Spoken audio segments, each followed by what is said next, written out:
కొంతమంది ఉంటారండి, అందరూ కాదు, కొంతమంది ఉంటారు. వర్క్ చేస్తా ఉన్నా కూడా ఆడుతూ పాడుతూ దాన్ని పాడు చేస్తూ ఉంటారు. మనం జాగ్రత్తగా చూసుకోవాలి. ఇక్కడ నేను చేయబెట్టి చూపిస్తున్నాను కదా చూడండి.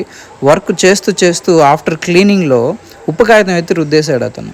మీకు స్క్రాచెస్ బాగా చూస్తున్నారు కదా. ఇది నేను కస్టమర్స్కి అయితే ఇచ్చాను. మీరు గ్లాస్ వర్క్ చేయించుకునేటప్పుడు అది మిర్రర్ గ్లాస్ అయినా, ఎలివేషన్లో రన్నింగ్ గ్లాస్ అయినా జాగ్రత్తగా మీరు దగ్గర ఉండండి. ఆ ఫిట్టింగ్ జరిగే వరకు, ఎస్పెషల్లీ క్లీన్ చేసి ఇచ్చేటప్పుడు మీరు దగ్గరుండి చేసుకున్నారంటే మీకు ఇలాంటి మిస్టేక్ అయితే జరగదు.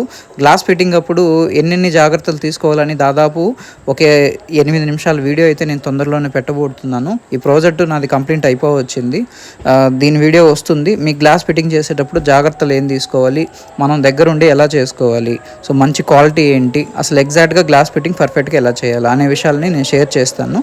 దయచేసి మీరు ఈ మిస్టేక్ కాకుండా చూసుకోండి. సబ్స్క్రైబ్, లైక్ చేసి షేర్ చేయండి. Thank you.